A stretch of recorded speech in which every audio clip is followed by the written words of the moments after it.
ওই জামানার বড় মাপের একজন বুজুর্গ ব্যক্তি আল্লাহর ওলি কবরের পাশে দিয়ে যাইতেছেন আর কবরের দিকে তাকিয়ে দেখতেছেন দুনিয়ার অন্য সকল কবরের চাইতে কবরের মধ্যে থেকে সুঘ্রাণ আসতেছে, সুঘ্রাণ। বান্দা জিজ্ঞাসা করে কবরটা কার? বুজুর্গ জিজ্ঞাসা করে কবরটা কার রে? দুনিয়াতে কত কবর দেখলাম কিন্তু কবর থেকে সুঘ্রাণ আসতে দেখি নাই, এই কবরটা কার? এলাকার মানুষ বলে এটা তো আমাদের এলাকার একজন কাঠুরিয়া, যে কাঠ কাটতো তার কবর। বলে তার এমন কোন আমল আসেনি, তোমরা আমারে বলো যে আমলের কারণে তার কবর থেকে সুন্দর সুঘ্রাণ আসতেছি। বলে আমরা তো বলতে পারবো না, তার একজন স্ত্রী আছে, তার কাছে যান।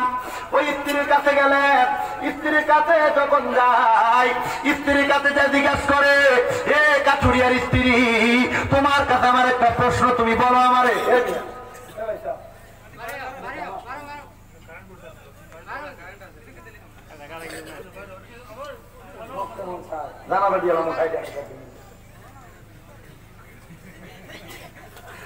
বুজুর্গ ব্যক্তি ওই মহিলাকে বলে মহিলা, তোমার স্বামী তো একজন কাঠুরিয়া ছিল। বলে হ্যাঁ। তোমার স্বামী দুনিয়াতে এমন কোন আমল করতো? বলে হুজুর আল্লাহ রাস্তে মাফ করবেন, আমার স্বামী নামাজও করতে পারতো না। কি পারতো না? নামাজও পড়তে পারতো না। তবে তুমি বলো তোমার স্বামীর এমন কোন আমল আছে কিনা যে আমলের কারণে তোমার স্বামীকে আল্লাহ কবরের আযাব মাফ করে দিতে পারে? মহিলা উত্তর প্রদান করে হুজুর আমার স্বামী কোরআনও পড়তে পারতো না, তবে যখনই জঙ্গল থেকে কাঠ কেটে বাড়িতে আসতেন আমার স্বামী এই কোরআন শরীফটা খুলে খুলে চোখের পানি ফেলে ফেলে কাঁদতেন। আল্লাহর বাড়িতে চলে গেছেন, 2 রাকাত নামাজ পড়লেন। ওই নামাজের নাম হলো সালাতুল হাজতের নামাজ। বলে সালাতুল হাজতের নামাজ। সালাতুল হাজতের নামাজ পড়ে আল্লাহর কাছে দোয়া করে আল্লাহ ওই বান্দার কবর থেকে এত সুন্দর সুঘ্রাণ আসে, বান্দা তো নামাজও পড়তে পারতো না, কোরআনও পড়তে পারতো না। আল্লাহর পক্ষ থেকে আওয়াজ আসে ও বুজুর্গ, এই বান্দা আল্লাহর কোরআনের দিকে তাকে তাকে চোখের পানি ফালায়া ফালায়া কান্না করার কারণে আমার আল্লাহ বান্দার কবর থেকে জান্নাতের সুঘ্রাণ দিয়া দিতে। যদি কোরআন না পড়লেও কোরআন শরীফের দিকে তাকিয়ে থাকার কারণে, এ মুরব্বীরা মনোযোগ দাও, যুবকেরা মনোযোগ দাও, আল্লাহর কোরআনের দিকে তাকিয়ে থাকার কারণে ইন্তেকাল করার পরে ওই কবর থেকে সুঘ্রাণ আসতে পারে। আমি জানতে চাই আমরা বেশি বেশি কোরআন তেলাওয়াত করলে, আমাদের সন্তানদেরকে তালিবুল ইলম মাদ্রাসায় পড়াইলে আল্লাহ ওই সন্তানের উসিলায় আমাদের জীবনের গুনাহ মাফ করতে পারে কি পারে না? কোরআন তেলাওয়াত করলে আল্লাহ বান্দাকে 10টা নিয়ামত দেয়। বলেন কয়টা? 10টা। 1 নাম্বার হায়াত বাড়ায় দেয়, 2 নাম্বার রিজিক বাড়ায় দেয়, 3 নাম্বার অভাব দূর করে দেয়, 4 নাম্বার কঠিন বিমার থাকলে শেফা দান করে। সুবহানাল্লাহ, সুবহানাল্লাহ। গভীর মনোযোগ দিবেন। আল্লাহর বান্দাকে আল্লাহ কোরআন তেলাওয়াত করলে 10টা নিয়ামতের মধ্যে 4টা নিয়ামতের কথা আমি আপনাদেরকে বললাম, কিন্তু 5 নাম্বার নিয়ামত হলো আল্লাহর কোন বান্দা যদি বেশি বেশি আল্লাহর কোরআন তেলাওয়াত করে আমার আল্লাহ ওই বান্দাকে ঈমানের সাথে মৃত্যুবরণ দান করে। এবার আপনারা বলেন আমরা সবাই ঈমান নিয়ামত পেতে চাই কি চাই না? ও মুসলমান, যদি আপনি দুনিয়ার জমিনের মধ্যে কোন কোন কোরআন তেলাওয়াত করেন, যদি আপনি আল্লাহর পথ এবং নবীর পথ থেকে দূরে সরে যান, তাহলে আপনি বেঈমানের মতো মারা যাবেন। কারণ আপনি যদি আল্লাহকে ভুলে যান, আমার আল্লাহ পাক রব্বুল আলামিন আপনাকে বলেছে উলাইকা হুমুল ফাসিকুন। যারা আল্লাহকে ভুলে যায় তারা ফাসিক। হুজুর কেন এমন কথা বললেন? আল্লাহ কোরআনুল কারীমের মধ্যে বলেন ওয়ালা তাকুনু কাল্লাযীনা নাসাল্লাহা ফাআনসাহুম আনফুসাহুম উলাইকা হুমুল ফাসিকুন। আপনারা বলেন ঘোষণা যিনি করলেন তিনার নাম কি? আল্লাহ বলেন ওয়ালা তাকুনু, তোমরা তাদের মতো হও না কাল্লাযীনা জাহারা নাসাল্লাহা, তারা আল্লাহকে ভুলে গেছে, ফাআনসাহুম, আল্লাহ তাদেরকে ভুলিয়ে রেখেছে, আনফুসাহুম, তারা তাদের নিজের কথা ভুলে গিয়েছে। আল্লাহ বলতেছে এদেরকে আমি আল্লাহ পাক রব্বুল আলামিন ফাসিক বললাম। ও মুসলমান, তুমি আল্লাহকে যদি মনে রাখো কিন্তু তুমি আল্লাহর কোরআন তেলাওয়াত করো না, আল্লাহ পাক রব্বুল আলামিনের পথ মতো চলো না, তুমি যদি আল্লাহকে মনে রাখো তুমি এত নামাজও ছাড়তে না। কথা বলেন ঠিক কিনা? ওই আল্লাহকে যারা মনে রাখে এই ব্যক্তিগুলো ঈমানের সাথে মরণ পাইবে। ও মায়ার নবী দয়ার নবী রাহমাতুল লিল আলামিন নবীজি আপনি বলেন না ঈমানের সাথে মৃত্যুবরণ কোনটাকে বলা হয়? আমার নবী বলেন উম্মতের দলেরা শুনে না, মৃত্যুবরণ করার সময় আজরাইল মানুষের রূহ নিয়ে যায়, কিন্তু ঈমানের সাথে যখন কেউ মারা যায় আজরাইল আসার আগে ওই বান্দার সামনে দুইটা রহমতের ফেরেশতা হাজির হয়ে যায়। ইয়া রাসূলুল্লাহ, ইয়া হাবিবাল্লাহ, নবী গো দুইটা ফেরেশতা কেন ঈমানদারের সামনে হাজির হয়ে যায়? নবী আমার বলে আজরাইল আসবে তো অনেক পরে, দুইটা ফেরেশতা ঈমানদারের সামনে যখন চলে আসে, একটা ফেরেশতার হাতের মধ্যে জান্নাতি মিসকাম্বরে আতর থাকে, ওই আতরটা ঈমানদার বান্দার নাকের কাছে এসে ঈমানদার বান্দার নাকের আগায় বসে যায়। আরেকজন ফেরেশতা ঈমানদার বান্দার নাকের কাছে মাথার কাছে বসে যায়। ও নবী গো মাথার কাছে কেন বসে যায় আপনার কাছে জানতে চায়। নবী আমার বলতেছে ঈমানদার বান্দা কেমন ভাবে মৃত্যুবরণ করে তোমরা শুনে নাও। ও নবী আপনি বলেন না মাথার কাছে কেন ফেরেশতাটা হাত বুলায়? আমার নবী বলতেছেন উদাহরণের মধ্যে আল্লামা আমিনুল ইহসান রাহমাতুল্লাহ আলাইহি বলতেছে ছোট বাচ্চা কান্না করলে তার মাথার মধ্যে হাত বুলিয়ে দিলে যেমন ভাবে ঘুমায়া যায়, একজন ফেরেশতা মাথার কাছে বসে বসে ঈমানদার বান্দার মাথার মধ্যে তেমন ভাবে হাত বুলিয়ে দেয়। এ মুমিন মুসলমানের দল ঈমানদারের মাথার মধ্যে যখন হাত বুলিয়ে দেয় ঈমানদার তখন কেমন জানি আরামে আরামে ঘুমায়া যায়। আর আজরাইল আমার আল্লাহর কাছে বলে আল্লাহ এখন কি ওই বান্দার রূহটাকে কবজ করব? আল্লাহ অনুমতি দেয় যাও বান্দার রূহটা কবজ করো। আজরাইল সর্বপ্রথম বান্দাদের বুকের মধ্যে এসে হাতটা দেয়, কিন্তু এই বুকের মধ্য থেকে আওয়াজ আসে আজরাইল এই বুকের মধ্য দিয়া তো রূহ কবজ করতে পারবা না। কেন রে? কেন বুকের মধ্য দিয়া রূহ কবজ করতে পারবো না? কারণ এই বুকের মধ্যে আল্লাহর ভালোবাসা আছে, এই বুকের মধ্যে নবীর ভালোবাসা আছে, এই বুকের মধ্যে কোরআন হাদিসের ভালোবাসা আছে, এই বুকের মধ্য দিয়ে রূহ নিতে পারবা না। আজরাইল তখন আমার আল্লাহর কাছে ফিরে যায় আর ডাক দিয়া বলে আল্লাহ বান্দার বুকের মধ্যে হাত দিলাম রূহ নেওয়ার জন্য, বান্দার রূহ তো আসে না। আল্লাহ বলবে বান্দার পুরো শরীরের সব চাইতে মূল অংশ হলো বিওয়াজিকা তার চেহারা, দাও তার চেহারার মধ্যে হাত দাও, চেহারার মধ্য দিয়া বান্দার রূহটা কবজ করো। আজরাইল এসে ঈমানদার বান্দার চেহারার মধ্যে হাত দিবে আর ঈমানদার বান্দার কপালের মধ্য থেকে আওয়াজ আসবে এ আজরাইল কোন জায়গায় হাত দিলা, কোন জায়গায় হাত দিলা? এই কপাল দিয়া বান্দা 5 ওয়াক্ত নামাজের শ্রদ্ধা দিয়েছে, এই কপাল দিয়া বান্দার তুমি রূহ কবজ করতে পারবা না। ও মুসলমান নামাজ পড়লে যদি আজরাইল আপনার রূহ কবজ করতে কষ্ট হয়, চিন্তা করেন নামাজি বান্দার কত দাম, নামাজি বান্দার কত সম্মান, নামাজি বান্দার কত মর্যাদা। আজরাইল বলবে আল্লাহ রূহ তাহলে কিভাবে কবজ করব? আমার আল্লাহ কয় হে আজরাইল শুনে নাও, আমার নবী নবীর উম্মতকে বলেছে ইন্তেকালের আগে ঈমানদার বান্দা কালিমা পড়া ছাড়া ইন্তেকাল করবে না। বান্দা তো ঘুমায়, বান্দা কিছুক্ষণ পর ঘুম থেকে সজাগ হবে আর বান্দা কালিমা পড়বে, তখন তুমি তার রূহটা কবজ করবা। আজরাইল দাঁড়িয়ে আছে ওই ঈমানদার বান্দার কাছে যে দুইজন ফেরেশতা আগমন করেছে, নাকের আগার কাছে মেশকাম্বরের একটু আতর যখন লাগিয়ে দিবে ঈমানদার বান্দা আতরের সুঘ্রাণ পাইয়া ঈমানদার ঘুম থেকে সজাগ হয়ে যাবে। ঘুম থেকে সজাগ হওয়ার পরে ঈমানদার তাকে দেখবে মাথার কাছে যেই ফেরেশতা ছিল ওই ফেরেশতার হাতের মধ্যে জান্নাতি একটা আপেল নিয়ে দাঁড়িয়ে রয়েছে, জান্নাতি তুফা। ওই আপেলের মধ্যে কালিমা তাইয়্যিবা লেখা থাকবে।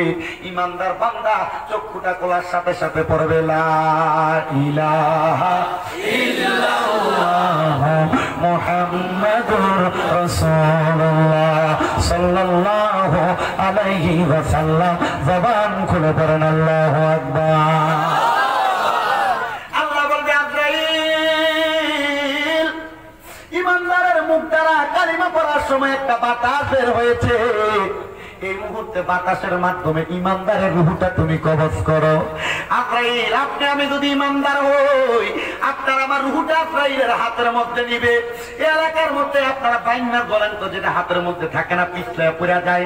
আজরাইল হাতের মধ্যে ইমানদারের রূহটা নেওয়ার পরে আজরাইলের হাতের মধ্যে তেমন ভাবে রূহটা থাকবে না।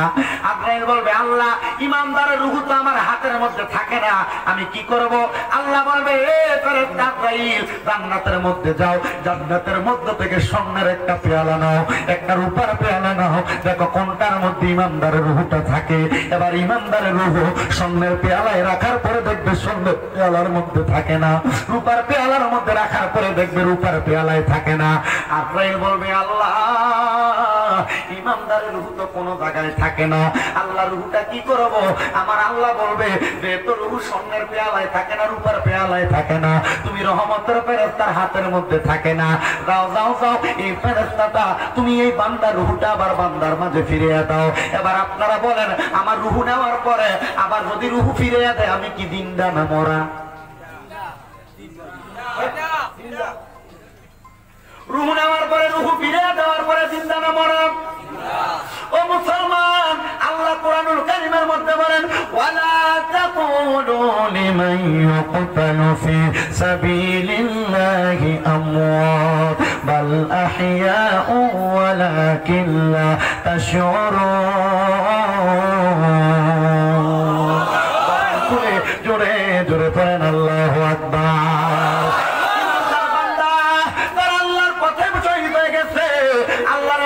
করতে করতে মারা গেছে, তাদেরকে মৃত বলতে আল্লাহ নিষেধ করেছেন। আল্লাহ তারা কি? আমার আল্লাহ বলতেছেন, বালাহিয়াগুন, তারা জিন্দা, অথচ অনেকে তাদেরকে মরা বলে। আল্লাহ বলে, যারা মরা বলে, ওয়ালাকিন লা তাশউরুন, এরা নির্বোধ, এরা বোকা, এরা বোঝে না, বিদায় তাদেরকে মরা বলে। এই জন্য মুমিন মুসলমানের দলেরা, কানপুর সাহেব কেবলা, উজানদিগির সাহেব কেবলা, ফুলতলির সাহেব কেবলা আমাদের থেকে বিদায় হয়ে গেছে, কিন্তু এরা বিদায় হয় নাই, এরা জাহিরি ভাবে আমাদের সামনে নাই, কিন্তু বাতিনি ভাবে এরা আমাদের আশেপাশে ঘোরাফেরা করে। কথা বলেন ঠিক কিনা? মুমিন মুসলমানের দলেরা, নবীর উম্মতের দলেরা, এবার ইমানদার বান্দার রূহটা ফিরিয়ে দেওয়ার জন্য ফেরেশতা যখন তার বাড়িতে আসবে, দেখবে বান্দার বাড়ির মধ্যে তার দেহ নাই, কারণ বান্দাকে দাফন করা হয়েছে, বান্দার দেহটা ওই মাটির ঘরের মধ্যে দেওয়া হয়েছে। কিন্তু আমার নবী বলে, এই ইমানি মরণটা পাওয়া সবার ভাগ্যে নাই, যারা ইবাদত করে তারাই ইমানের মরণ পায়। নবী গো, ইবাদত কোনটাকে বলে আপনি বলেন না? বলে, ইবাদত ওইটাকে বলে, ওই ইবাদতের নাম হলো দুনিয়ার জমিনের মধ্যে থাকা অবস্থায় নামাজ আদায় করা, রোজা রাখা, হজ করা, যাকাত দেওয়া। শুধু তাই নয়, ইল্লাল্লাযীনা আমানু ওয়া আমিলুস সালিহাতি ওয়া তাওয়াসাউ বিল হাক্কি ওয়া তাওয়াসাউ বিস সবর। আমার আল্লাহ পাক রব্বুল আলামিন বান্দাদেরকে নিয়ামতের কথা বলেছে। এক নাম্বার যারা ঈমানদার, দুই নাম্বার যারা নেক আমল করে, তিন নাম্বার যারা হকের পথে আছে, আর চার নাম্বার যারা ধৈর্য ধারণ করে, তারা ঈমানদার হয়ে মারা যাবে। জোরে বলেন সুবহানাল্লাহ। কি হয়ে মারা যাবে? ইমানদার হইয়া। এবার ইমানদার বান্দা 5 নম্বর পুরস্কার পাইল, ইমানের সাথে মরণ। নবী আমার বলে, ইমানদার বান্দা ইন্তেকাল করার পরে ইমানদার বান্দাকে যখন কবরে রাখা হবে, দুনিয়ার মানুষ দেখবে 3.5 হাত মাটির ঘরের মধ্যে ইমানদার বান্দাকে রাখা হচ্ছে। আর আমার আল্লাহ পাক রহমতের 3 জন ফেরেশতা দিয়া ইমানদারের কবরের মধ্যে জান্নাতের বিছানা বিছিয়ে দেয়। জোরে বলেন সুবহানাল্লাহ। ও হুজুর, আমরা তো এই বিছানাগুলা দেখি না। আর দেখবা কেমনে? তোমার চোখ দ্বারা তুমি কত নর্তকীবানা দেখো, তোমার চোখ দ্বারা তুমি কত মহিলার দিকে তাকাও, তোমার চোখ দ্বারা তুমি কত গুনার কাজ করো। এই জন্য জান্নাতের বিছানা তুমি দেখো না। আর যদি তোমার চোখ দ্বারা কোনো গুনাহ না হইতো, আল্লাহর কসম চোখ বন্ধ করলে মক্কা দেখতা, আল্লাহর কসম চোখ বন্ধ করলে মদিনা দেখতা, আল্লাহর কসম চোখ বন্ধ করলে আমার মদিনার নবীর রওজা মুবারক দেখতা। কথা বলেন ঠিক কিনা? ইমানদার বান্দার মরণের পরে ওই কবরের মধ্যে জান্নাতে বিছানা দেওয়া হয়। আমার নবী বলতেছে, এবার 7 নম্বর পুরস্কার হইল ইমানদার বান্দাকে কবরে রাখার পর যখন মানুষ মিনহা খলাকনাকুম ওয়া ফিহা নুইদুকুম ওয়া মিনহা নুখরিজুকুম তারাতান উখরা বলে বান্দার কবরে মাটি দেওয়া হয়। ওই কবরে কোনো লাইট নাই, ওই কবরে কোনো আলো নাই, বাতাস নাই, কিন্তু বান্দার কবরের মধ্যে সুন্দর একটা নূরের আলো জ্বালিয়ে দেওয়া হয়। মুনকার নাকির ফেরেশতা এসে কবরের মধ্যে দেখতে পায় ইমানদার বান্দার কবরটা বড় সুন্দর দেখা যায়। ইমানদার বান্দার কবর দেখে মুনকার নকির ফেরেশতা আল্লাহর কাছে জিজ্ঞাসিত করে, আল্লাহ ইমানদারের কবরটা কেন এত আলোকিত দেখা যায়? বলে ইমানদার বান্দা দুনিয়াতে 5 ওয়াক্ত নামাজ পড়েছে আর ওযু করেছে, ওই ওযুর পানি দ্বারা ইমানদারের চেহারার মধ্যে যতগুলো গুনাহ ছিল সব ঝরে ঝরে পড়ে গেছে। আর ওই ওযুর পানির নূর দ্বারা ইমানদার বান্দার কবর আলোকিত হয়ে গেছে। জোরে জোরে বলেন সুবহানাল্লাহ। এবার জানতে চাই এই মুসলমানের দলেরা ওযু করে সব সময় থাকার দরকার আছে না নাই? কত চালান, ব্যবসা করেন, দোকানদারি করেন, দুনিয়ার কর্মকাণ্ড করেন, যা কিছু করেন না কেন সর্ব অবস্থায় ওযু রাখলে আল্লাহ নবী বলতেছে এই ওযু অবস্থায় মারা গেলে তার মরণ হয় শহীদের মরণ। শহীদরা জান্নাতি জান্নাতি জান্নাতি। এবার আপনারা বলেন আমরা সবাই শহীদের মরণ চাই কি চাই না? যে মরণে জান্নাতি হওয়া যায় ওই মরণ আমরা চাই কি চাই না? নবী 7 নাম্বার পুরস্কার পাইলাম। 8 নাম্বার পুরস্কার কোনটা? আমার নবী বলে ওই কবরের মধ্যে লা সাওয়ালা ওয়ালা জবাব, কোন সওয়ালের জবাব ইমানদার বান্দা দেওয়া লাগে না। বলে কেন? কারণ ইমানদার বান্দার চেহারার মধ্যে ঈমানি সূরত দেখা যায়, বান্দাকে ফেরেশতা প্রশ্ন করে না, কারণ বান্দার চেহারা দেখলে বোঝা যায় বান্দা ইমানদার। সুবহানাল্লাহ নাই? সুবহানাল্লাহ। বান্দার চেহারা দেখলে বোঝা যায় বান্দা কি ইমানদার। বলে হুজুর কিভাবে? নবীদের হাদিস মুসনাদে আহমদের মধ্যে হাদিস বর্ণনা কিতাবুস সালাতের ভিতরে লিখতেছে যে শোনো দুনিয়ার মুসলমানের দলেরা, 1 নাম্বার কেউ যদি ফজরের নামাজ পড়ে তার চেহারা নূর বাড়ে, চেহারা সুন্দর হয়। 2 নাম্বার যোহরের নামাজ যদি কেউ পড়ে আল্লাহ তার রিজিক বাড়ায় দেয়, কামাই বাড়ায় দেয়। 3 নাম্বার কেউ যদি আসরের নামাজ পড়ে আল্লাহ তার শরীরে শক্তি বাড়ায় দেয়। এলাকায় দেখবেন অনেক যুবক পোলা হয় যদি নামাজ পড়ে না লেখা, এগুলা বয়স যখন 30 বছর হয়, 30 বছর হওয়ার পরে এটা বুড়া বংশের মতো লাগে, মনে হয় বুড়া মানুষ আড়ে, ঠিক কিনা? আর অনেক মুরব্বী বুড়া বুড়া দেখা যায়, এগুলা যোহরের নামাজ আসরের নামাজ মাগরিব এশা সব পড়ে, বুড়া মানুষ, কিন্তু সকালবেলা একবার শীতের মধ্যে ঘাস কাটতে পারবে না। কথা বলে না কেন? আছে না নাই? এই জন্য যোহরের নামাজ পড়লে রিজিক বাড়ে, আসরের নামাজ পড়লে কি হয়? শরীরে শক্তি বাড়ে। মাগরিবের নামাজ পড়লে যদি কেউ মাগরিবের নামাজ পড়ে তার সন্তান জন্মগ্রহণ করার পর এই সন্তান তার কাজে লাগে। কেউ যদি মাগরিবের নামাজ না পড়ে তাহলে ওই ব্যক্তির সন্তান তার কোনো কাজে কর্মে লাগে না। আর কেউ যদি এশারের নামাজ পড়ে আল্লাহ তার ঘুমের মধ্যে বরকত দেয়, শান্তিতে ঘুমাইতে পারে। আর দেখবেন অনেকে এশারের নামাজ তো পড়ে না, রাত 2টা-3টার দিকে যায় ঘুমাইতে, কিন্তু ঘুমাইতে গেলে ঘুম আসে না, শুয়ে শুয়ে মোবাইল টিপে, মোবাইল টিপতে টিপতে ফজরের আযান দিলে মোবাইলটা রাইখা ছাদে ঢুকাইয়া তারপরে যায় ঘুমাইতে। দিনে 10টা 11টা 12টা। কথা বলেন এমন অবস্থা আছে না নাই? মাদ্রাসা পোলাপান আমার বাইরে শুধু বলতেছে, আর যুবক যারা আছে মোটামুটি আপনারা মনে হয় গোলামন আপনাদের প্রতি দায় দিচ্ছে না। একটু দূরে বলেন এমন অবস্থা বর্তমান সমাজে আছে না নাই? 5 ওয়াক্ত নামাজ প্রত্যেকের ঘরে ঘরে আদায় করার দরকার আছে না নাই? মুসলমান হিসেবে এগুলা কায়েম করার দরকার আছে না নাই? ইমানদার সওয়ালের জবাব দেওয়া লাগবে। ইয়া রাসূলুল্লাহ, 9 নাম্বার ইমানদারের পুরস্কার কি? কোরআন তেলাওয়াতকারীর পুরস্কার কি? আমার নবী রাহমাতুল লিল আলামিন নবী বলেন 9 নাম্বার পুরস্কার হইল অন্ধকার কবরে যাওয়ার পর ফুলসেরাত নামক একটা ফুল থাকবে। ফুলসেরাত যেটা হীরার চাইতে ধারালো, চুলের চাইতে চিকন, এটা কেউ পাড়ি দিতে পারবে না ইমানদার ছাড়া। যদি বান্দাটা 7টা পাক্কা ইমানদার বান্দা হয়, ওই বান্দা বিসমিল্লাহির রহমানির রহিম বলে ওই ফুলের মধ্যে পা রাখবে আর আলহামদুলিল্লাহ বলে পা রাখবে। বান্দা চক্ষু খুলে দেখবে বান্দার চোখের পলকে ফুলসেরাত পার হয়ে গেছে। 10 নাম্বার পুরস্কার, বান্দা যখন ওই কবরে যাবে, বান্দা ফুলসেরাত পার হওয়ার পর বলা হবে ফাদাখালাল জান্নাতা, বান্দা জান্নাতের মধ্যে প্রবেশ করো। এ মুমিন মুসলমান, কোরআন তেলাওয়াত করলে যেহেতু জান্নাতে যাওয়া যাবে। এখানে অনেক মানুষ আছে আমার মনে হয় মাদ্রাসার তালেবুল ইলম ছাড়া, আলেম ওলামা ছাড়া, আম পাবলিক, সাধারণ পাবলিক যারা আছেন, আমার মনে হয় না 50% লোক আল্লাহর কোরআন পড়তে পারেন। এমন লোক আছে গত রমজানে আল্লাহর কোরআন পড়ছে, এখন আর কোরআন শরীফ খুলে দেখে নাই। এমন মা বোন আছে যারা কোরআন তেলাওয়াত করতেই পারে না, এমন বাবারা আছে যারা কোরআন তেলাওয়াত করতে পারে না।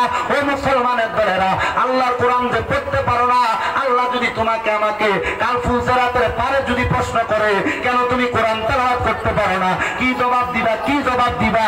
বলে হুজুর আমি তো আমার সংসারের ব্যস্ততায় কোরআন পড়তে পারি নাই, সংসারের ইনকাম করতে যায় কোরআন পড়তে পারি নাই, হুজুর আমার জীবনের গুনাহকে আল্লাহ মাফ করবে না। আল্লাহর নবী রাহমাতুল লিল আলামিন নবী বলে, কোরআন শিক্ষা গ্রহণ করার আগ পর্যন্ত কেউ যদি কোরআন শরীফের দিকে তাকিয়ে থাকে, আমার আল্লাহ পাক রব্বুল আলামিন তার আমল মধ্যে কোরআন তেলাওয়াতের সমপরিমাণ সওয়াব দান করে। কোরআন শরীফে সওয়াব আছে। অনেক রমজান মাস আসলে আমি আমার মসজিদের অনেক মুসল্লিদেরকে দেখি যোহরের নামাজের পরে আসরের নামাজের পরে কোরআন শরীফ খুলে খুলে কান্না করে। আমি আমার অনেক মুসল্লিদেরকে জিজ্ঞাসা করছি, এ মুরব্বী কেন কান্দে? মুরব্বী চোখের পানিগুলা ছেড়ে দিয়া দিয়া বলে, বাবা কান্না করার কারণ হইল একটা, আমি যদি কোরআন পড়তে পারতাম, রমজান মাসে একটা নেক আমল করলে 70 গুণ সওয়াব দেওয়া হয়। আমি তো কোরআন শরীফ পড়তে পারি না, আমি এক কদম কোরআন তেলাওয়াত করলে আমার আল্লাহ আমার 70 গুণ সওয়াব দিতে, এখন আমার কি সওয়াব দিব? মুসলমানের দল রে, আমি মুরব্বীদেরকে জবাব দিছি, ও মুরব্বী বাবা আপনি চিন্তা করবেন না, টেনশন করবেন না। আল্লাহর কোরআন যদি পড়তেও না পারেন, কোরআনের দিকে তাকিয়ে থাকলে সওয়াব হবে। এ মুসলমানের দল, মুসলমানের সন্তানেরা, তুমি আল্লাহর কোরআন একটু তেলাওয়াত করতে চাও না? আল্লাহর কোরআনের সাথে তুমি সম্পর্ক রাখতে চাও না? শুনো, হযরত উসমান বিন নুরাইন রাদিয়াল্লাহু তাআলা আনহু এলাকা, যে এলাকা ছিলেন, ওই এলাকার একজন আল্লাহর বান্দা কাঠ ছিল, কাঠ কাটতেন, জঙ্গলের মধ্যে কাঠ কেটে কেটে চলে আসতেন। কাঠ কেটে কেটে যখন চলে আসতেন, ওই বান্দাটা বাড়ির মধ্যে আইসা তার স্ত্রীকে খাবার রেডি করার কথা বলতেন, আর বান্দা গোসল করে ওযু বানাইয়া নামাজের মুসল্লার মধ্যে বসে বসে আল্লাহর কোরআন শরীফ খুলে খুলে বান্দা শুধু চোখের পানি ফালায়া ফালায়া কাঁদতেন। একদিন ওই বান্দার স্ত্রী তারা প্রশ্ন করে, এ আমার স্বামী, মানুষ তো কোরআন তেলাওয়াত করলে তার কোরআন তেলাওয়াতের আওয়াজ শোনা যায়, কিন্তু আপনি এতদিন কোরআন শরীফ খুলে খুলে বসে থাকেন, আপনি তো আল্লাহর কোরআন তেলাওয়াত করেন না। স্বামী আপনি কেন কোরআন পড়েন না? ওই স্বামী উত্তর দেয়, স্ত্রী গো আমি আল্লাহর কোরআন পড়তে পারি না, কিন্তু আমি আল্লাহর কোরআনের দিকে তাকিয়ে তাকিয়ে কান্না করি, আল্লাহ আমারে মাফ করে দেয়। এবার ওই ব্যক্তি যখন ইন্তেকাল করলেন, ইন্তেকাল করার পরে ওই ব্যক্তি কবরে যাওয়ার পরে ওই জামানার বড় মাপের একজন বুজুর্গ ব্যক্তি আল্লাহর ওলি কবরের পাশে দিয়ে যাইতেছেন, আর কবরের দিকে তাকিয়ে দেখতেছেন দুনিয়ার অন্য সকল কবরের চাইতে কবরের মধ্য থেকে সুঘ্রাণ আসতেছে, সুঘ্রাণ। বান্দা জিজ্ঞাসা করে, কবরটা কার? বুজুর্গ জিজ্ঞাসা করে, কবরটা কার রে? দুনিয়াতে কত কবর দেখলাম, কিন্তু কবর থেকে সুঘ্রাণ আসতে দেখি নাই। এই কবরটা কার? এলাকার মানুষ বলে, এটা তো আমাদের এলাকার একজন কাঠুরিয়া, যে কাঠ কাটতো তার কবর। বলে, তার এমন কোন আমল আসেনি, তোমরা আমারে বলো যে আমলের কারণে তার কবর থেকে সুন্দর সুঘ্রাণ আসতেছি। বলে, আমরা তো বলতে পারবো না, তার একজন স্ত্রী আছে, তার কাছে যান। ওই স্ত্রীর কাছে গেলে, স্ত্রীর কাছে যখন যায়, স্ত্রীর কাছে যে জিজ্ঞাসা করে, এ কাঠুরিয়ার স্ত্রী, তোমার কাছে আমার একটা প্রশ্ন, তুমি বলো আমারে।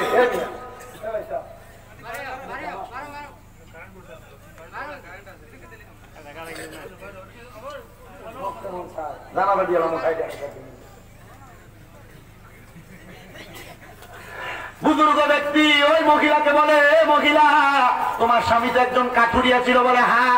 তোমার স্বামী দুনিয়াতে এমন কোন আমল করতো? বলে, হুজুর আল্লাহর রাস্তায় মাফ করবেন, আমার স্বামী নামাজও পড়তে পারতো না। কি পারতো না? নামাজও পড়তে পারতো না। তবে তুমি বলো, তোমার স্বামীর এমন কোন আমল আছে কিনা যে আমলের কারণে তোমার স্বামীকে আল্লাহ কবরের আযাব মাফ করে দিতে পারে? মহিলা উত্তর প্রদান করে, হুজুর আমার স্বামী কোরআনও পড়তে পারতো না, তবে যখনই জঙ্গল থেকে কাঠ কেটে বাড়িতে আসতেন, আমার স্বামী এই কোরআন শরীফটা খুলে খুলে চোখের পানি ফালায় ফালায় কাঁদতেন। আল্লাহর বাড়িতে চলে গেছেন, 2 রাকাত নামাজ পড়লেন। ওই নামাজের নাম হলো সালাতুল হাজতের নামাজ। বলে, সালাতুল হাজতের নামাজ। সালাতুল হাজতের নামাজ পড়ে আল্লাহর কাছে দোয়া করে, আল্লাহ ওই বান্দার কবর থেকে এত সুন্দর সুঘ্রাণ আসে, বান্দা তো নামাজও পড়তে পারতো না, কোরআনও পড়তে পারতো না। আল্লাহর পক্ষ থেকে আওয়াজ আসে, ও বুজুর্গ, এই বান্দা আল্লাহর কোরআনের দিকে তাকিয়ে তাকিয়ে চোখের পানি ফালায়া ফালায়া কান্না করার কারণে আমার আল্লাহ বান্দার কবর থেকে জান্নাতের সুঘ্রাণ দিয়ে দিতে। যদি কোরআন না কইলেও কোরআন শরীফের দিকে তাকিয়ে থাকার কারণে এ মুরব্বীরা মনোযোগ দাও, যুবকেরা মনোযোগ দাও, আল্লাহর কোরআনের দিকে তাকিয়ে থাকার কারণে ইন্তেকাল করার পরে ওই কবর থেকে সুগ্রাণ আসতে পারে। আমি জানতে চাই আমরা বেশি বেশি কোরআন তেলাওয়াত করলে, আমাদের সন্তানদেরকে তালিবুল ইলম মাদ্রাসায় পড়াইলে আল্লাহ ওই সন্তানের উসিলায় আমাদের জীবনের গুনাহ মাফ করতে পারে কি পারে না? ওই বুজুর্গ একদিন মারা গেছেন, বুজুর্গ মারা যাওয়ার পরে আল্লাহর ওলি মারা গেলে অনেকে বলে না, আল্লাহ তুমি আমার এই রোগটাকে ভালো করলে আমি ওই আল্লাহর ওলির দরবারে একটু দোয়া করবো, বলে না? এমন বলে না? ওই বুজুর্গ মারা যাওয়ার পরে ওই কাঠুরিয়ার সন্তান কোরআনে হাফেজ হয়েছে। কি হয়েছে? কোরআনে হাফেজ। আপনারা বলেন হাফেজে কোরআনের দাম আছে না নাই? হাদিস শরীফ আছে একজন হাফেজে কোরআন 10 জন ব্যক্তিকে জান্নাতে নিবে। সুবহানাল্লাহ বলেন। একজন কোরআনে হাফেজ কয়জন? যেখানে হাফেজ সাহেব আছেন কে কে হাত তোলেন? হাফেজ সাহেবরা মাশাআল্লাহ তুলেন না, হাত তোলা। হাফেজ সাহেব কোরআনে হাফেজ, হাত নামান মাশাআল্লাহ অনেকে আছে। আল্লাহ রাব্বুল আলামিন একজন কোরআনে হাফেজকে সুপারিশ করার অনুমতি দিবে। এদের বংশের নিকটাত্মীয়ের 10 জন ব্যক্তিকে তারা জান্নাতে নিয়ে যাবে। আমার এই নিয়ামতপুরের বাবারা কোরআনে হাফেজদেরকে দেখলে সম্মান করবা, মাঝে মাঝে কিছু হাদিয়া দিবা, এদের পড়ালেখার খরচ চালাইবা, মাঝে মাঝে পাঞ্জাবি বানিয়ে দিবা, মাঝে মাঝে তাদেরকে ভালো ভালো খাওয়াইবা। না জানি ওই 10 জনের কাতারে কোরআনে হাফেজ তোমারে নিয়ে যায়, কিন্তু অন্যান্য হাদিসের মধ্যে বলা আছে একজন কোরআনে হাফেজ, একজন আলেম দ্বীন দুনিয়ার জমিনের মধ্যে থেকে ইন্তেকাল করার পরে 70 জন ব্যক্তিকে সুপারিশ করবে। ওই 70 জনের কাতারে পড়তে চাইলে একবার খাওয়াইয়া যাইকো। যদি তুমি কবরে যাওয়ার পর নাজাত না পাও, আল্লাহর কাছে বলবা, আল্লাহ আপনি না বলছেন কোরআনে হাফেজকে খাওয়াইলে মুক্তি পাওয়া যায়, কোরআনে হাফেজের সাথে মুহাব্বত রাখলে মুক্তি পাওয়া যায়। আপনি বলেন, ও আল্লাহ আমি তো একজন কোরআনে হাফেজের একদিন 100 টাকা হাদিয়া দিছিলাম। আল্লাহ আপনি বলেন না ওই কোরআনে হাফেজটা কোথায়, একবার তার কাছে আমি চাইয়া দেখি যে আমারে বাতাইনি। ওই সময় কোরআনে হাফেজ আপনাকে নিচে বাধ্য থাকবে। এজন্য আপনারা বলেন হুফাজে কোরআনদেরকে সম্মান করার দরকার আছে না নাই? যারা কোরআন পড়তে পারে তাদেরকে আলেম ওলামাকে সম্মান করার দরকার আছে না নাই? ওই কাঠুরিয়ার ছেলে যখন হাফেজ হইল, ওই কাঠুরিয়ার ছেলের পেটের মধ্যে বড় বেদনা। কাঠুরিয়ার ছেলে আল্লাহর কাছে নিয়ত করে, আল্লাহ আমি যদি এই পেটের ব্যথাটা ভালো হয়ে যায়, আমি আপনার এই বান্দার কবরের সামনে দাঁড়ায় দাঁড়ায় কোরআন তেলাওয়াত করব। এবারে কাঠুরিয়ার ছেলের পেটের ব্যথা ভালো হয়ে গেছে, হাফেজে কোরআন তেলাওয়াত করা সুন্দর। ও মুসলমান আমাকে দেখতেছেন আমি অনেক ছোট মানুষ, আপনাদের দুয়ার বরকতে বাংলাদেশে আমার 6টা মাদ্রাসা, এর মধ্যে 2টা মহিলা মাদ্রাসা। আমার মাদ্রাসার একটা ছোট বাচ্চা আছে, তার মা মানুষের বাড়িতে কাজ করে করে তার মাদ্রাসার মধ্যে পড়ায়, তার কোরআন তেলাওয়াত তো সুন্দর। ওই ছেলেটার মা একদিন আমারে বলছে, হুজুর আমার অন্য কোনো আশা নাই, আমার ছেলে যদি কোরআনে হাফেজ হওয়ার পরে আমার জানাজার নামাজটা পড়ায় আমি মার জীবন। পেটের ব্যথা হওয়ার পরে ওই পেটের ব্যথা যখন ভালো হয়ে যায়, আল্লাহর বান্দা গেছে ওই কবরবাসীর সামনে কোরআন তেলাওয়াত করার জন্য। কোরআন তেলাওয়াত করতেছে, করতে করতে সুন্দরভাবে কোরআন তেলাওয়াত করে। কোরআন তেলাওয়াত করে যখন বাড়িতে চলে গেছে, আমার আল্লাহ পাক রব্বুল আলামিন ওই বান্দাটা বাড়িতে চলে যাওয়ার পরে আবার পেটের ব্যথা বাড়ায় দিতে। আবার কি করছেন? পেটের ব্যথা বাড়ায় দিতেন। ওই বান্দা আবার নিয়ত করলেন, আল্লাহ আজকে যদি আমার পেটের ব্যথা ভালো হয়ে যায়, আমি আগামীকালকে আবার কোরআন তেলাওয়াত করব। পেটের ব্যথা ভালো হয়েছে, আবার কোরআন তেলাওয়াত করতেছে। এবার ওই বান্দা আবার বাড়িতে চলে গেছে সন্ধ্যার সময়, আবার বান্দার পেটের ব্যথা শুরু হয়ে গেছে। বান্দা নিয়ত করে, আল্লাহ আবার যদি আমার পেটের ব্যথা ভালো হয়ে যায়, আমি আবার এই বান্দার কবরের সামনে গিয়ে তেলাওয়াত করব। বান্দা আবার 3য় দিনও তেলাওয়াত করতেছে। অনেক সুন্দর করে যখন কোরআন তেলাওয়াত করে, ও মুমিন মুসলমানের দলেরা, নবীর উম্মতের দলেরা, কোরআন তেলাওয়াত করতে করতে করতে করতে ওই বান্দাটা যখন কোরআন তেলাওয়াত করে, কিন্তু ওই দিন আর কোরআন তেলাওয়াত করার সময় বান্দার পেটের ব্যথা ভালো হয় না। পেটের ব্যথা যত বাড়তেছে, বান্দা বলতেছে আমি পেটের ব্যথা বাড়তেছে আর কোরআন তেলাওয়াত করতেছি, যত বাড়তেছে তত পড়তেছি, কারণ আমার বিশ্বাস এই আল্লাহর ওলির সামনে আমি কোরআন তেলাওয়াত করলে আল্লাহ আমার পেটের ব্যথা ভালো করে দিবে।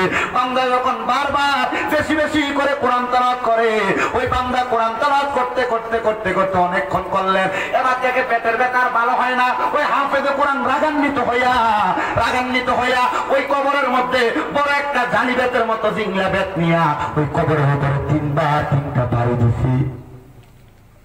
দূর বলে বলে 3টা কবরের উপর বাড়ি দিলেন। বাড়ি দিয়ে ওই হাফেজে কোরআন এখান থেকে চলে যাচ্ছেন আর গুনগুন করে বলেন, এটা এমনকি আল্লাহর ওলি, ওনার কবরের সামনে এত কোরআন তেলাওয়াত করে আল্লাহ আমার কবর, আমার পেটের ব্যথা ভালো করে না। যখন বারবার এমন ভাবে বলে, এবার সামনে যাচ্ছে, হঠাৎ করে দেখতেছেন সালা পরা, সালা বুঝুন তো, চিরা পাড়া কাপড় পরা একজন আল্লাহর বান্দা পাগলের বেশে রাস্তা দিয়ে আসতেছে, আর আস্তে আস্তে বলতেছে, এ হাফেজে কোরআন, তুমি কেন মন খারাপ করে চলে যাও? বলে আমার পেটের ব্যথা ভালো হয় না, এই জন্য চলে যাচ্ছি। ওই পাগল বলতেছে বলে একবার ফু দেওয়ার সাথে সাথে বান্দার কবরের পেটের ব্যথা ভালো হয়ে গেছে। এবার ওই কোরআনে হাফেজ বলতেছে, এ পাগলা তুমি কে? বলে তুমি আমার চিনো না। বলে কে তুমি? বলে কিছুক্ষণ আগে তার কবরের ভিতরে বাতের বাড়ি দিয়ে আসলো, আমি উনি। আরে কি বলো, তুমি মারা গেছো? বলে হ, আমি বিশ্বাস করি না। এবারে আল্লাহর বান্দা পিঠের মধ্যে থেকে জামাটা উল্টে বলে, দেখো আমার পিঠের মধ্যে কয়টা দাগ দেখা যায়? বলে 3টা দাগ দেখা যায়। বলে তুমি কবরের উপরে বাড়ি দিছো কয়টা? বলে 3টা। বলে আপনি এখানে উঠে আসলেন কেমন করে? বলে শুনো রে, তুমি যখন কোরআন তেলাওয়াত করতেছিলে আমার কাছে বড় ভালো লাগছে। আমি আল্লাহর কাছে বলছি, আল্লাহ তুমি তারা মাফ করে দাও। প্রথম দিন মাফ করে দিতে, দ্বিতীয় দিন তোমার কোরআন তেলাওয়াত আমার বড় মনে পড়ছে, এই জন্য বলছি আল্লাহ তুমি তার পেটের ব্যথাটা আবার বাড়াইয়া দাও, সেদিন আমার কবরের পারে এসে কোরআন পড়ি। আল্লাহ তোমার পেটের ব্যথা বাড়াইয়া দিতে।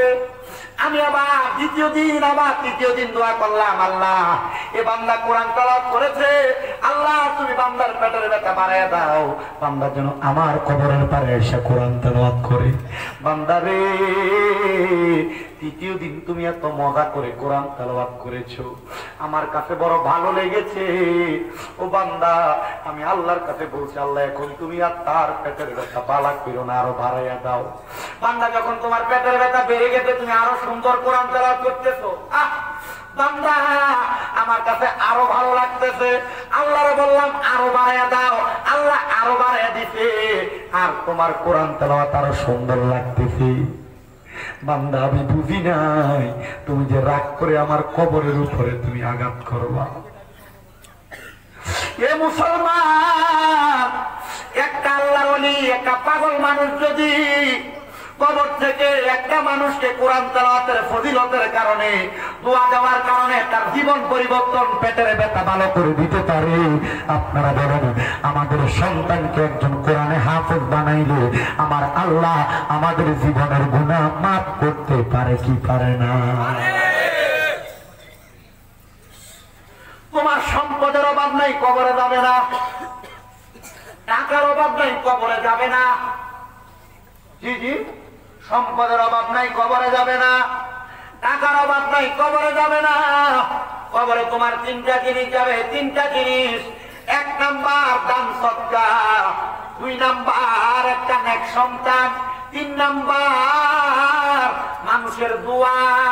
ও মুসলমান, দান সদকা করো, মানুষের দোয়া কামাই করো, কিন্তু 3 নাম্বার তুমি তোমার সন্তান নেককার বানাও নাই। তোমার সন্তান গান বাজনা করে, চলাফেরা করে জেনারেল ভাবে, ওই সন্তান কবরের সামনে যাইয়া রব্বির হামহুমা কামা রব্বায়ানি সগীরা বলে দোয়া করতে পারে না। আরে কি লাভ হবে তোমার সন্তানের এই দোয়া যদি তুমি না পাও? আল্লাহর রাস্তায় মাপ চাই। একটা সন্তানকে আপনি কোরআনে হাফেজ বানাইয়েন, একটা সন্তানকে আপনি আলেমে দ্বীন বানাইয়েন। আপনারা বলেন আলেমে দ্বীনের দোয়ার কারণে আমার আল্লাহ মা বাবার কবরের আযাব মাফ করতে পারে কি পারে না? কোরআন শিখাও ছেলে মেয়েকে, ও হে মুসলমান, জানো কবরের সময় তোমার হইবে আসান। এ নবী দুনিয়ার মুসলমানের দল, শুনো আল্লাহ পাক রব্বুল আলামিনের মিশরের বড় বাদশা, হাদ্দামেশকের বড় বাদশা হাদ্দাদ ইবনে হাদ্দাদ নামক একজন আল্লাহর বান্দার কথা বলি। উনি বলেন, আমার স্ত্রীর গর্ভের মধ্যে কোনো সন্তান আছে না। আমি আল্লাহর কাছে দোয়া করলাম, ও আল্লাহ, আমার স্ত্রীর গর্ভের মধ্যে যদি আপনি একটা সন্তান দান করেন, ওই সন্তানকে আমি একজন কোরআনে হাফেজ বানাবো। কি বানাবে? কোরআনে হাফেজ বানাবে। এ পর্দার অন্তরালের মা বোনেরা গো, আপনার সন্তানকে আপনি একজন আলেম বানানোর চিন্তা করেন। উনি বলেন কেন বানাইবা? কারণ নবীর হাদিস শরীফের মধ্যে পাওয়া যায় কোন কোরআনে হাফেজ, কোন আলেমুদ্দিন যদি দুনিয়ার জমিনে তার মায়ের জন্য, তার বাবার জন্য রব্বির হামহুমা কামা রব্বায়ানি সগীরা বলে দোয়া করে, হাতটা দিতে হাতটা বলে, যখন আমার সন্তান দুনিয়াতে হয় না, এই নিয়ত করলাম তাকে আলেম বানাবো, আমি তাকে দেখলাম ওই সন্তান দুনিয়ার জমিনের মধ্যে আগমন করেছে, কিন্তু আগমন করার পরে আমার স্ত্রী দুনিয়া থেকে চলে গেছে। ওই সন্তানকে একজন দুধবার মাধ্যমে তাই আমি দুধ পান করাইছি, আর আমি আমার আল্লাহর কাছে দোয়া করছি, আল্লাহ যেই সন্তান আমার জন্য দোয়া করবে নিয়ত করেছি, কিন্তু এই সন্তানের জন্মদাত্রী মা, ওই মা তো কবরে চলে গেছে। আল্লাহ এই সন্তানকে আমি আলেম বানাইলাম, এই সন্তানকে কোরআনে হাফেজ বানাইলাম। আল্লাহ তুমি আমার বলো, আমার স্ত্রী অন্ধকার কবরে চলে গেছে, আমার স্ত্রী কবরে কেমন আছে, কেমন আছে জানতে চাই। বান্দা কান্না করতে করতে করতে করতে আল্লাহর দরবারে দোয়া করে, রব্বুল আলামিন আল্লাহ আমার স্ত্রী কবরে কেমন আছে জানতে চাই। আমার আল্লাহর পক্ষ থেকে ওই বান্দাকে ঘুমের ঘরে স্বপ্নের মধ্যে দেখা দেওয়া হয়, বান্দা তাকে দেখো সাদা রঙের কাপড় পরা একজন মহিলা জান্নাতের মধ্যে ঘুরতেছে, যার ডাইনে 70 জন, বামে 70 জন, সামনে 70 জন, পেছনে 70 জন জান্নাতের রহমতের হুরগিলমান ফেরেশতা। ও আল্লাহ, এই হুরগিলমান ফেরেশতারা কেন কেন কেন আমার আল্লাহর পক্ষ থেকে আওয়াজ দেয়, এই মহিলা যে সন্তান জন্ম দিয়েছে, ওই সন্তান একজন আলেম, ওই আলেম সন্তান দোয়া করার কারণে আমার আল্লাহ পাক রব্বুল আলামিন এই সন্তানের মার কবরে আযাব মাফ করে দিয়েছে, তার কবরের মধ্যে রহমতের ফেরেশতা দ্বারা সুন্দর আপ্যায়নের ব্যবস্থা করেছে। বলেন সুবহানাল্লাহ। আপনার কি একবার মন চায় না আপনার মার জন্য দোয়া করতেন? আপনার কি মন চায় না আপনার বাবার জন্য দোয়া করতেন? এ সন্তান এখানে একজন দুইজন না, আমার মনে হয় অনেক শত শত সন্তান আছে যারা তাদের মারে হারাইয়া মাহফিলের মধ্যে বসছে। এমন অনেক শত শত সন্তান আছে যারা তাদের বাবার হারাইয়া মাহফিলে বসছে। এ সন্তান, আমি একজন মুসাফির, আগামীকালকে বাংলাদেশ চলে যাব, কিন্তু আমি আজকের মাহফিলে তোমাদেরকে নিয়ে মুনাজাতের মধ্যে দোয়া করব, আল্লাহ যেন তোমার মাকে মাফ করে দেয়, আল্লাহ যেন তোমার বাবাকে মাফ করে দেয়। সন্তানের দল, হে নবীর উম্মতের দলেরা, আশিক রাসূল বাবাজিরা, তোমার মা কবরে বাবা কবরে কেমন আছে জানো না? সন্তান ওই মা বাবার জন্য আল্লাহর দরবারে দোয়া করবা। আমার নবী বলেছে, কোন সন্তানের মা মারা যাওয়ার পরে, বাবা মারা যাওয়ার পরে রব্বির হামহুমা কামা রব্বায়ানি সগীরা, ওয়াকুর রব্বির হামহুমা কামা রব্বায়ানি সগীরা বলে চোখের মণিকোটার মধ্যে একটা মাছির মাথা পরিমাণ পানি ছেড়ে দিয়ে যদি কান্না করে, ওই পানিটা মাটিতে পড়ার আগে আমার আল্লাহ তার মা বাবার জীবনের গুনাহ মাফ করে দেয়। এমন কোন সন্তান যে তুমি তোমার বউয়ের সাথে ঝগড়া করে তুমি তোমার মা বাপকে আলাদা করে দিতে আসে না? এমন ভাইয়ে ভাইয়ে ঝগড়া করে মা বাপকে আলাদা করে দিতে, মা বাপ এক সপ্তাহ এই ঘরে খাবার খায়, আরেক সপ্তাহ এই ঘরে খাবার খায়, আরেক সপ্তাহ এই ঘরে খাবার খায়। সন্তান আল্লাহর হস্তে তোমার কাছে মাপ চাই, দাও পারলে তোমার পাওটা আমার সামনে দাও, আমি স্বামীর দাদা জিব্বা দিয়ে তোমার পাও আমি পরিষ্কার করে দিব। তবু ওই মার মনে কষ্ট দিত, বাবার মনে কষ্ট দিত, সন্তান এখান থেকে বাড়িতে যাইয়া মার পাটার মধ্যে ধরবা, বাবার পাটার মধ্যে ধরে বলবা, মা ও বাবা, আপনাকে জুদা করে দিয়েছি, আলাদা করে দিয়েছি, বড় অন্যায় করেছি, আল্লাহর রাস্তায় আমারে মাফ করে দেন। যতক্ষণ পর্যন্ত তোমার মা বলেছে তোমাকে মাফ করে দিছি, যতক্ষণ পর্যন্ত তোমার বাবা বলেছে তোমাকে মাফ করে দিছি, ততক্ষণ পর্যন্ত পাও ছাড়বা না, পাও ছাড়বা না। অনেকে বলবে, হুজুর আমার মার কাছে আমি কেমনে মাফ চাইবো, আমার তো মা নাই, আমি কেমনে মাপ চাইবো? আমি মাপ চাবো দূরের কথা, দুই দে মা বাবার পায়ে ধরে সালামি আমি করি না। সন্তানের দল শুধু মা বাবার পায়ে ধরে সালাম করা নয়, আল্লাহর নবী বলে, মা বাবা যদি বেঁচে থাকে মাঝে মাঝে মা বাবার কদম বুসি করবা, মা বাবার কদমের মধ্যে চুম্বন করবা। আমার কোনো শিক্ষা নাই, আমার কোনো এলেম নাই, আমি একজন মূর্খ মানুষ, আমার কোনো জ্ঞান নাই, আমার কোনো এলেম নাই, আমি মূর্খ, কিন্তু যেদিন থেকে আমি আমার মা বাবার পায়ে চুম্বন করেছি, আল্লাহ আমার সম্মান বাড়াইয়া দিচ্ছে। আল্লাহ আমার ইজ্জত বাড়াইয়া দিতে। এ সন্তান কেন মা বাবার পায়ে চুম্বন করবা? আল্লাহর নবী রাহমাতুল লিল আলামিন নবী আমার বলেছে, মা বাবার কদমে চুম্বন করা মানে আল্লাহর জান্নাতের চৌকাঠে চুম্বন করার সওয়াব তুমি পাইবা। নবী আমার মক্কা থেকে মদিনাতে আসছে রে। মদিনাতে আসার পরে কত সাহাবীরা নবীর কাছে কত কিছু চাই, কিন্তু ওই সাহাবী একজন বলে, ইয়া রাসূলুল্লাহ, আমি আপনার কাছে অন্য কোনো কিছু চাই না। যেই দিন আপনি মদিনা থেকে মক্কায় যাবেন, আপনার সাথী বানায় আমার নিয়ে যাবেন। এ সাহাবী, কেন তুমি মক্কা যাইবা? নবীজি, আমি খবর পাইলাম মক্কার চৌকাঠটা নাকি স্বর্ণ দিয়ে মুড়িয়ে রাখা হয়েছে। আমার বড় শখ, আমি মক্কার চৌকাঠটা চুম্বন করব।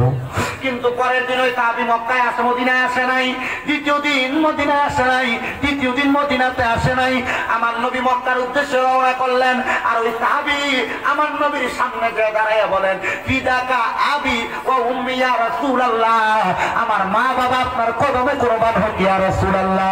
ও মায়ার নবী গো, ও দয়ার নবী, রাহমাতুল লিল আলামিন নবীজি, আমি কি আপনার সাথে কোনো অন্যায় করেছি? বলে, কেন ইয়া রাসূলুল্লাহ, আপনার সঙ্গে আমার কথা ছিল, আপনি যখন মক্কায় যাবেন আমার আপনার সাথী বানিয়ে নিয়ে যাবে। নবী, আপনি তো আপনার সাথী বানাইলেন না, একা একা চলে যান। নবী গো, আমার নবী বলেন, হে সাহাবী, তুমি কেন মক্কায় যাইবা? নবীজি, আমার মা, আমার আম্মা যেন অসুস্থ, মক্কায় যাব মক্কার চৌকাঠে চুম্বন করার জন্য। আমার নবী বলে, মা কি এখনো বেঁচে আছে? হ্যাঁ ইয়া রাসূলুল্লাহ। বাড়ির মধ্যে যাইয়া আম্মা জানের কদমের মধ্যে চুম্বন করো। মার কদমে চুম্বন করলে, আরে কাবার চৌকাঠে চুম্বন করবা আল্লাহর জান্নাতে যাওয়ার জন্য, আল্লাহরে খুশি করার জন্য। আমি নবী ঘোষণা করলাম, তোমার মায়ের কদমে চুম্বন করলে ওই জান্নাতের চৌকাঠে চুম্বন করার সওয়াব তুমি পাইয়া যাইবা। এ সন্তান, তোমার কদমে হাত দিয়ে বলি রে বাবাজিরা, যদি তোমার মা বাবা বেঁচে থাকে, এখান থেকে বাড়িতে যে মাপ চাইবা। বলে, হুজুর, আমি তো কোনোদিন অন্যায় করি নাই, আমিও কি মা বাবার পায়ে ধরে মাপ চাইবো? হ্যাঁ চাইবা। আম্মা আব্বার পায়ের কাছে সন্তান ছোট হইলে সারা জগতের মাঝে ওই সন্তানকে বড় বানায় দেয় একদম। ধরে বলেন তিনি কি? কিন্তু এমন অনেক সন্তান আছে, হুজুর, হুজুর, আমার তো মা নাই।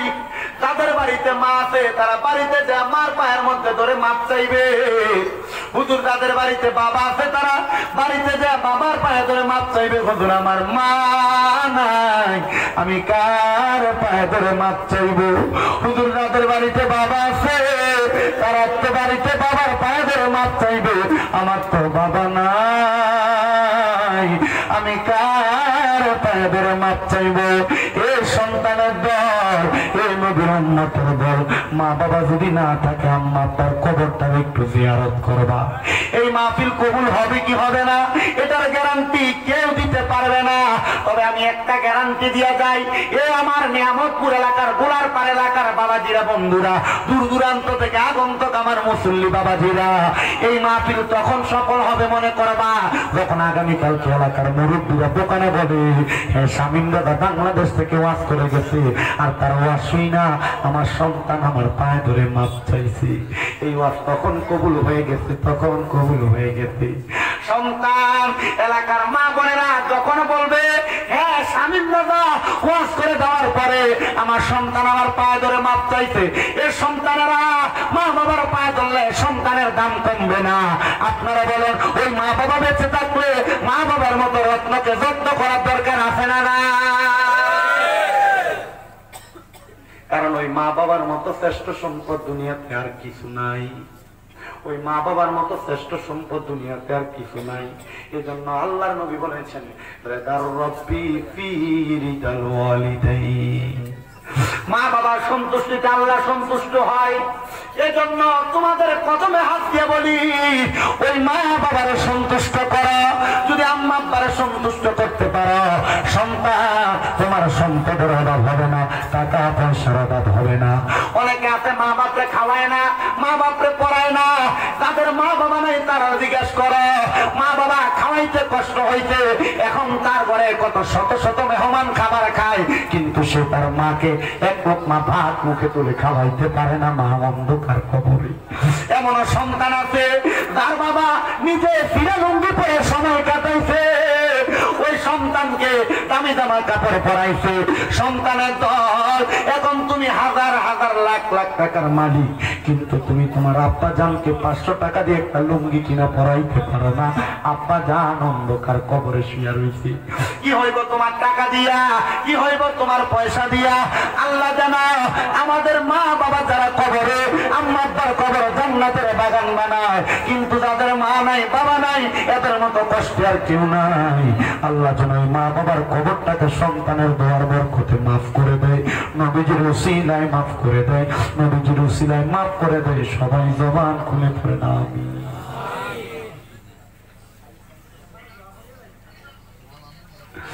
নবী আমার বলে উম্মত রে, তাকাতুর রব্বি ফি তাকাতিল ওয়ালিদাইন। মা বাবা কষ্ট পাইলে, মা বাবা অসন্তুষ্টিতে আমার আল্লাহ অসন্তুষ্ট হয়ে যায়। অনেকে ব্যবসা করো বরকত হয় না, বিদেশ যাওয়ার চেষ্টা করো যাইতে পারো না, অনেকের রোগ বালা মুসিবত ছাড়ে না। আরে সন্তান, না জানি তোমার মায়ের মনে বাবার মনে তুমি কষ্ট দিয়ে রাখছো, ওই মা বাবার মনে কষ্ট দেওয়ার কারণে সন্তান তোমার বরকত হয় না। নিয়ত করো, নিয়ত করো, এখান থেকে বাড়িতে যা মা বাবার পায়ে ধরবা। এ সন্তান এখানে যদি থাকে আব্বাটারে জড়াইয়া ধরে ধরে কান্না করবা। আব্বা থাকলে, আম্মা থাকলে আব্বা আম্মার কাছে মাপ চেয়ে বলবা, আপনাদেরকে কষ্ট দিয়েছি, অন্যায় করেছি, আল্লাহর রাস্তায় আমার মাফ করে দেন। তোমরা কি শুনো নাই নবীজির প্রাণের একজন সাহাবী, যিনি মার মনে একটু আঘাত দেওয়ার কারণে তার মুখে দিয়ে কালিমা বের হয় নাই, কালিমা বের হয় নাই।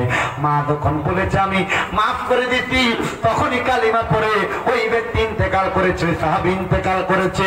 তো নবীর একজন সাহাবীর যদি এমন অবস্থা হয়, আমরা তো নবীর আপনার উম্মত, আমাদের তো আরো কঠিন অবস্থা হবে।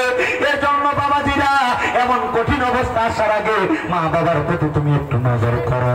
অনেকে চিন্তা করে হুজুর আমি তো আমার মা বাবার প্রতি নজর করি, আমার মা বাবাকে খাওয়াই, আমার মা বাবা সুস্থ হলে আমার আম্মা আব্বারে দেখাশোনা করি, আমার মা বাবার প্রতি আমি যত্নশীল। হুজুর তাইলে আমি কেন আমার মা বাবার প্রতি যত্নশীল হইলাম না? হ্যাঁ, তুমি তোমার মা বাবার প্রতি সব করো, কিন্তু তোমার মা যে মারা গেল, বাবাকে মারা গেল, মারা যাওয়ার পরে 40 দিন 1 বছর যাওয়ার পরে তুমি আর মা বাবার কবর চিনো না। এমন সন্তান আছে না নাই? মাটি দিয়ে আসার পরে 1 বছর পরে আর মা বাবার কবর চিনে না। আল্লাহর নবী বলে শুধু মা বাবা জীবিত থাকলে খাওয়াইলে দায়িত্ব না, মা বাবা জীবিত থাকলে মা বাবার দায়িত্ব নিলে দায়িত্ব না। মা বাবা মারা যাওয়ার পরে একটা সন্তানের 5-5টা দায়িত্ব, 5টা দায়িত্ব। ইয়া রাসূলুল্লাহ, ইয়া হাবিবাল্লাহ, নবী গো আপনি নবী বলেন না 5টা দায়িত্ব কি? আমার নবী বলে 1 নাম্বার আসসালাতু আলাইহিমা, মা বাবার জন্য দোয়া করা।